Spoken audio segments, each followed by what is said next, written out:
campeonato começando.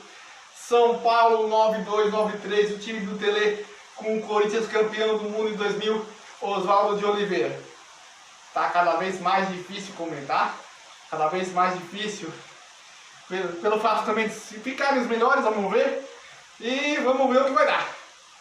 Conto com vocês, curta, compartilha, ativa o sininho, pega o celular do cachorro, do vizinho, da mãe, do pai, da tartaruga, vai lá e me segue aí, ajuda aí, tamo junto. São Paulo, Zete, Cafu, André Luiz, Valber, Ronaldão, Toninho Cerezo, Raí, Dinho, Doriva, Miller e Palinha. Corinthians de Dida, Índio, Kleber, uma zaga com Fábio, Luciano e Edilson Batista, um time de Vampeta e Rincon, Marcelinho Carioca, Ricardinho e aí o ataque Edilson Luizão. Que jogo! Bora lá! Começar quebrando tudo já. Por quê? De um lado o Zete, do outro lado o Dida. O Zete que salvou o São Paulo na Libertadores, defendendo pênaltis em decisão, sendo crucial. O Dida que pegou pênalti na final de Mundial. O Dida com um histórico de seleção e para muitos um dos melhores goleiros que o Brasil já teve. O Zete também. E para muitos injustiçado por ser reserva de Tafarel, o goleiro que se destacou no teto. Que jogo. Que difícil. Vou de Zete. Vou de Zete, porque ao meu ver, por mais que o Dida tenha sido decisivo, o Zete teve muito mais jogos onde ele foi muito mais crucial do que o Dida. Isso se falando desde lá da Libertadores, até porque o Corinthians foi um Mundial da FIFA, onde ele foi como campeão brasileiro, não teve essa Libertadores para chegar lá, mas esse foi o regulamento estipulado, era o time sede, ganhava a vaga e mostrou força para ser campeão do mundo. Vou de Zete. Lateral direito, Cafu e Índio, fica desumano comparar com todo respeito ao Índio, mas o Cafu é o Cafu, é o lateral consagrado e toca a ficha. André Luiz e Kleber. Vejo muito nivelamento em termos de técnicos. Me apeguei a números, vou de André Luiz. Foi em 92, foram 62 jogos, 4 gols.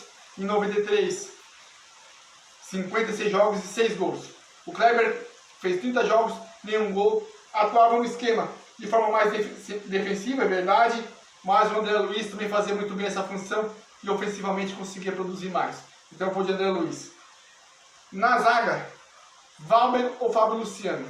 Por mais que eu ache o Valber muito mais jogador, eu vou ser injusto se eu não botar o Fábio Luciano. Também me apegando a números, né?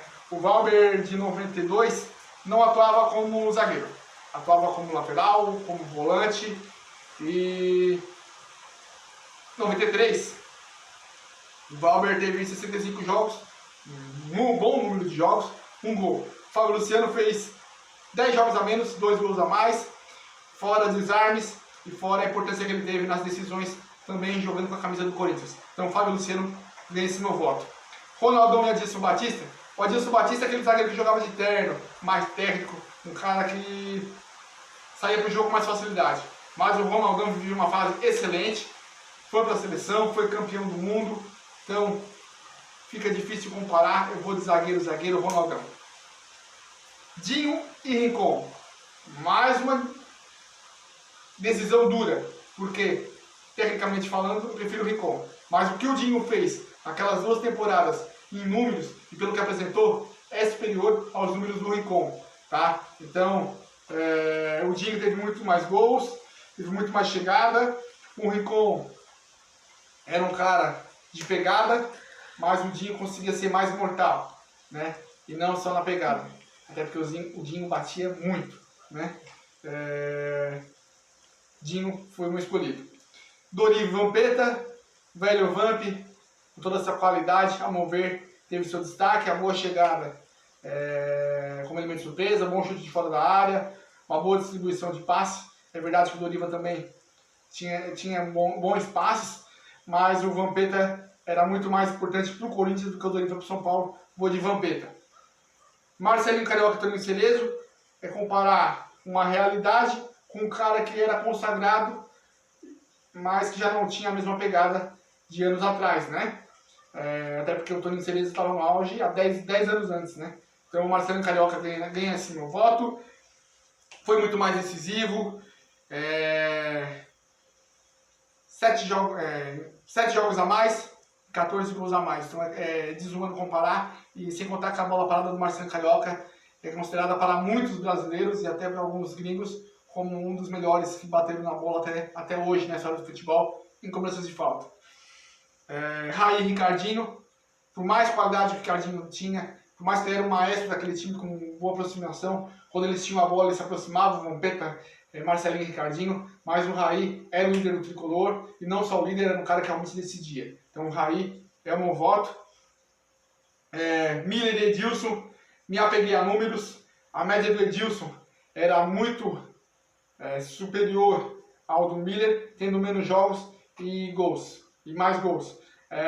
O Edilson foi eleito o melhor jogador do Campeonato Brasileiro de 99, foi eleito o melhor jogador do Mundial pela imprensa, embora não tenha sido colocado na seleção titular daquele Mundial pela FIFA, considerado por muita gente de forma injusta, mas foi vice-artilheiro, fez 2 gols no Real Madrid, deu uma caneta no Carembeu. Ele já havia brincado uns meses antes no Corinthians que quem era Carembeu, né? Chegaram a contar essa história para os caras do Real Madrid, os caras falaram assim, a gente não conhece esse jogador, mas eu acho que o Edilson mostrou para o Real Madrid e se apresentou com chave de ouro, né? 2 gols, uma caneta no Carembeu e desossando na partida.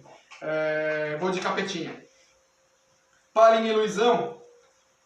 Acho o Palinha mais jogador, mas temos que apegar a números. O Luizão de 2000 foi muito mais mortal, muito mais decisivo, muito mais gols e uma quantidade de jogos menor. Então, Luizão.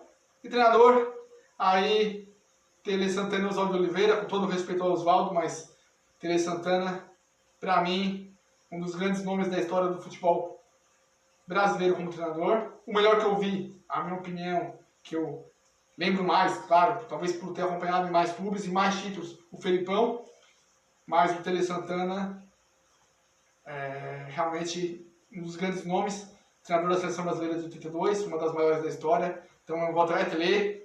E o São Paulo, ao meu ver, é o legítimo campeão da disputa, 7-5 com todo equilíbrio, com todo respeito ao Corinthians de 2000, mas o São Paulo, bicampeão mundial, merece ter essa honra e, ao meu ver, a melhor equipe que eu já vi jogar. Beleza? Valeu, galera! Comenta aí, compartilha e dê sua opinião. Show!